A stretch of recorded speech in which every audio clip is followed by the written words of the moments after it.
Okay, class. Last 5 minutes. Hirap naman nito. Be, ano sagot sa number 10? Huwag ka mong sa akin, Samantha. Mapapagalitan tayo kay ma'am. Tamot mo naman. Ayaw mo akong pakopyahin, ha? Bilisan nyo, class. 1 minute na lang. Ma'am, nangangopya po si Scarlett sa akin, no? Ang pakasinungaling mo, Samantha. May nangangopya pala dito.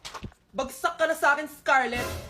Apakasama talaga ng ugali mo, Samantha. Nay! O anak, anyari sa'yo? Binagsak ako ng teacher ko. Naniwala kasi siya kay Samantha na nangopya daw ako. Totoo ba yun, Scarlett? Hindi, Nay. Siya talaga yung nangopya sa akin. Walang hiya yan, ah. Humanda siya sa akin. Tara, anak.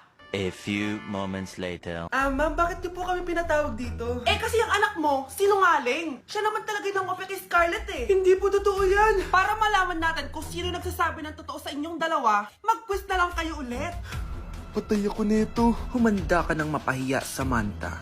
Okay, time's up. Pass your papers. Scarlett, naka-perfect ka. Yes, talino talaga ng anak ko.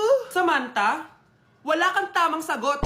Ikaw talaga ang totoong nangungopya. Nakakahiya ka, Samantha.